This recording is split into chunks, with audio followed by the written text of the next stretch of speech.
Bali, dahil nga lockdown, wala tayong magawa. Manap tayo ng pagkakaabalahan natin muna.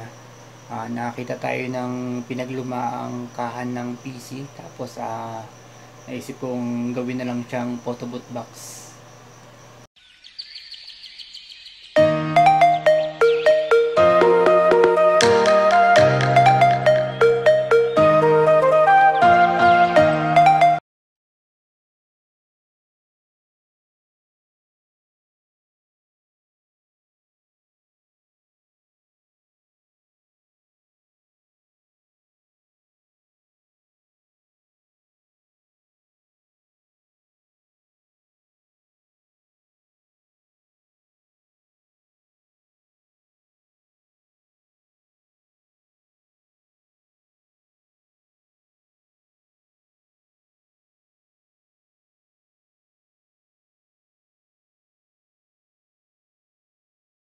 Yan yung box ng PC, inalis natin yung laman.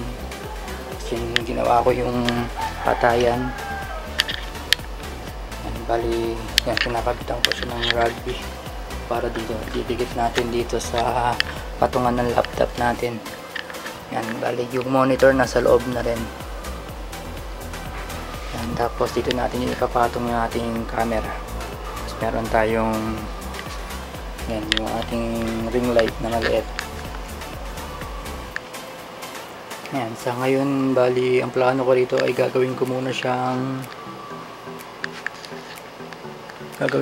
tabletop kasi wala pa akong grinder para dun sa gagawin niyang patungan. Ayan, bali, ito yung saksakan. Medyo madilim. Ito yung saksakan ng ating laptop sa kanong monitor. Yan, bali ito yung mga ginamit ko. Ito yung laptop na ilalagay natin. Gumamit tayo ng rebit saka barena para patibayin yung box. Itong PC box natin. I-update ko kayo mamaya pagka natapos na natin. Yan, bali lalagay ko muna yung cover nito.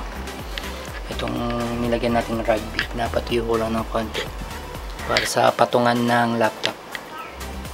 Yan, kung makapansin nyo, ito yung ang lagayan ng motherboard. Yan, ginawa natin patungan. Yan, sige, update ko na lang kayo mamaya.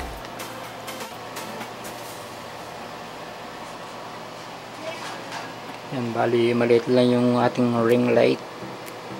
Yan, kita nyo naman, pero dito natin lalagay yung camera natin. Tapos pinasok na natin yung monitor sa loob ng luma nating PC box. Yan, ito yung ating adapter para sa camera. Tapos ito yung saksakan.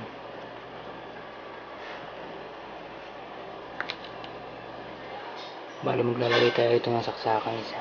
Ito kasi para to sa monitor sa laptop.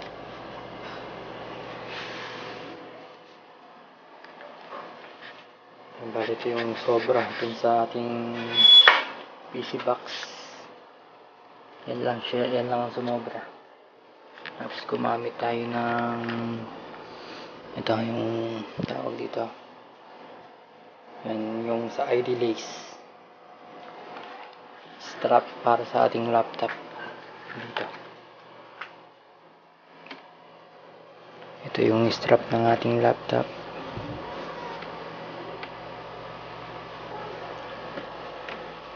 Yan, dalawa yan. Lalagay muna natin yung laptop natin.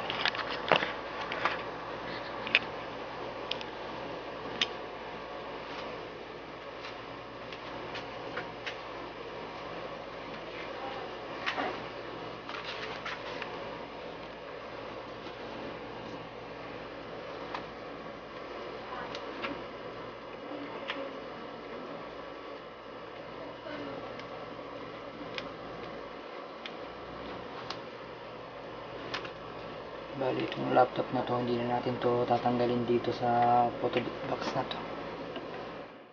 Dito na siya.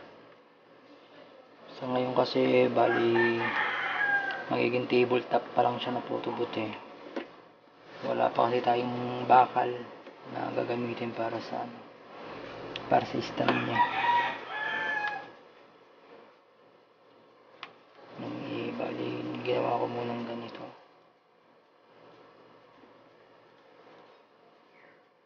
Pero di tanggal siya.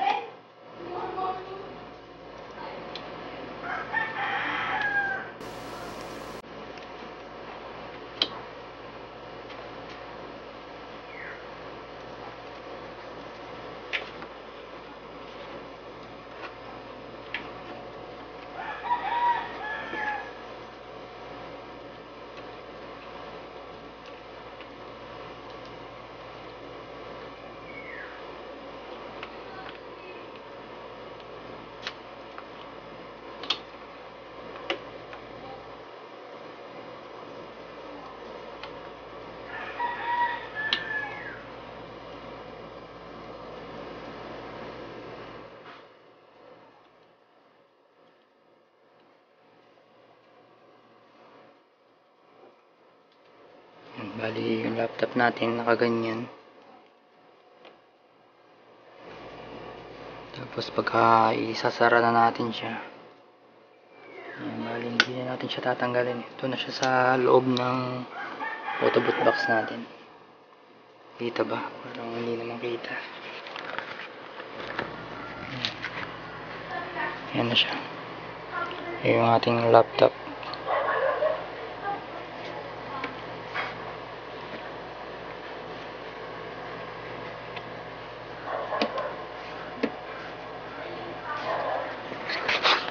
Ngayon wala pa tayo yung lock niya.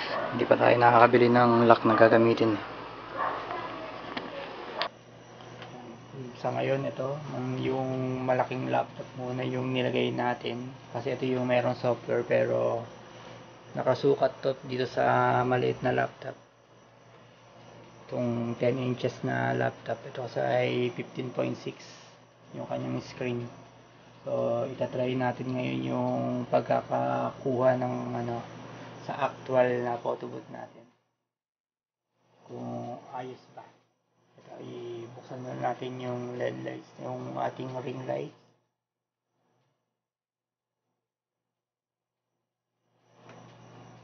Ngayon, start na tayo. Tignan natin kung ayos ba yung pagkaka-setup natin. Okay, first photos na tayo. First photo.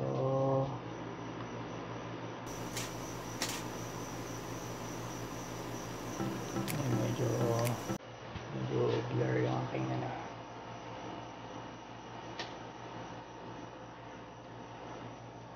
Yan, medyo mahina yung speaker ng laptop kasi hindi pa natin naitagay. Ginawan lang natin yung focus.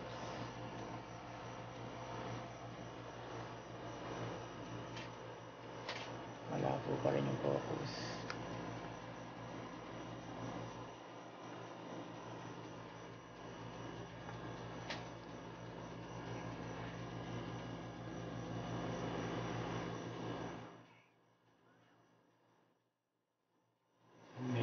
Medyo maliwanag yung ating LED lights, yung ating ring light, pero maglalagay pa tayo rito ng isa pang LED lights, yung strip siguro.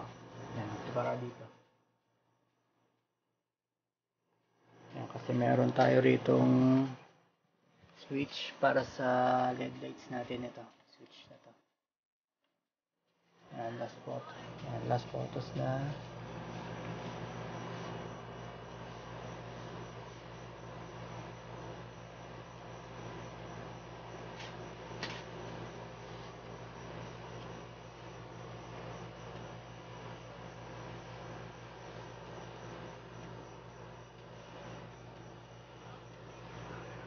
Yan, sa ngayon na tabletop muna yung ating photobooth box kasi wala pa tayong bakal para gamitin gawing stand niya.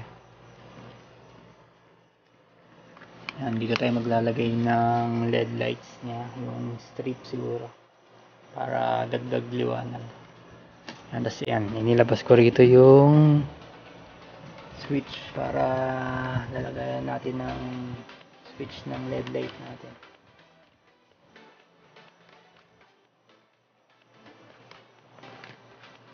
Yan, yung gamit nating laptop ay yung 15.6 na screen. Ngayon papalitan natin siya ng laptop para makita natin yung setup niya kapag gamit natin yung maliit na laptop.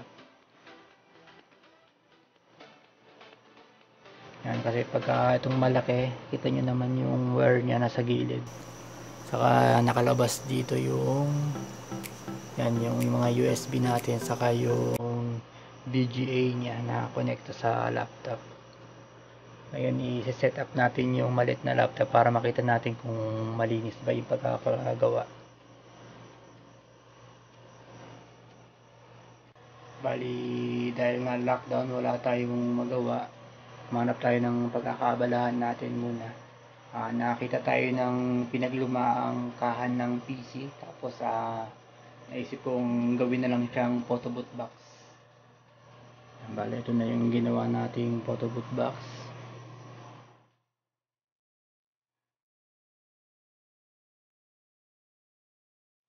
Ito yung camera natin. Ito yung ring light.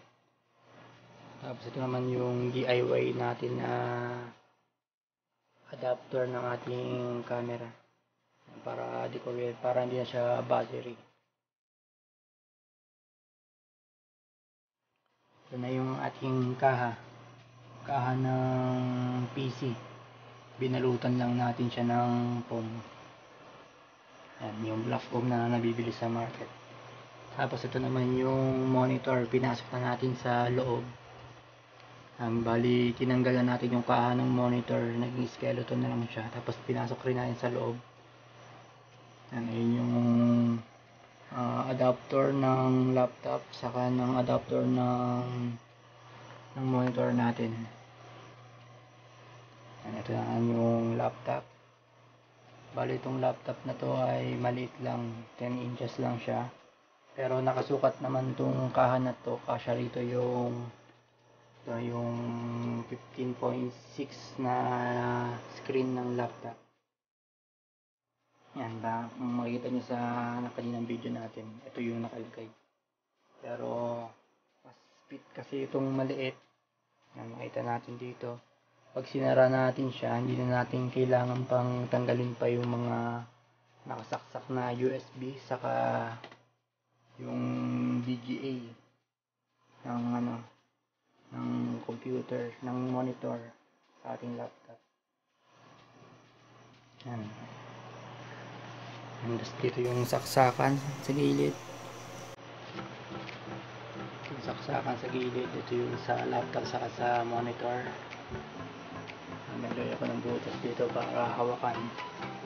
Bali, ang mangyayari dito, tabletop muna siya kasi wala pa tayong bakal para gawing stand nya. Yan, uso na rin naman kasi ngayon yung tabletop na photo booth. Yan. Tapos maglalagay tayo rito na yan. Makita nyo may switch akong inilabas dito kasi maglalagay pa ako rito ng LED lights. Yan, yung LED lights dito para dagdag ilaw para sa ating yan, photo booth. Itong LED na ito, maliwanag na rin naman siya.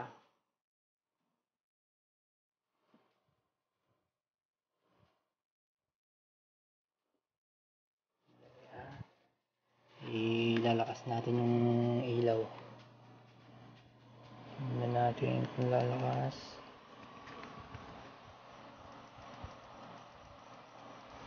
Malakas ba? Ito kasi yung kaninang ilaw niya.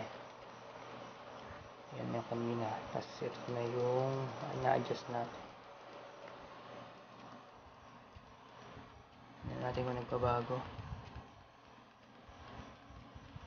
Yan, itong ring light na to, nabili lang natin siya sa Lazada, murang-mura lang.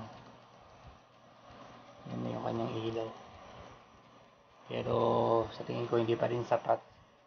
Kaya maglalagay pa tayo ng ring light dito sa ilalim. Ay, yung LED light naman. Kahit siguro isang straight dito sa baba. Yan, bali, ito na yung kinalabasan ng ating masyadong maliwanag. Kawas natin ilaw. Yan, bali, ito na yung kinalabasan ng ating pinaglumaang kahan ng computer. Bali, yung kahan natin siguro nasa 2008 pa yung PC na yon. Tinanggal lang natin yung laman niya. Tapos, ito, convert natin sa ganito. Nilagay natin sa loob yung monitor. Tapos, yung laptop. Bali, maglalagay pa ako ng speaker dito sa loob para sa countdown ng photo booth. Maluwang pa naman siya. Yan, kung meron kayong pinaglumaang PC box o kahit anong tingin yung pwede pang gamitin, wag niyo munang itapo kasi mapapakinabangan pa naman natin siya. Yan, kung nagustuhan niyo yung ginawa natin ito, paki-like at subscribe na rin sa aking YouTube channel para sa bago pa nating upload na videos. Yan, maraming salamat sa support.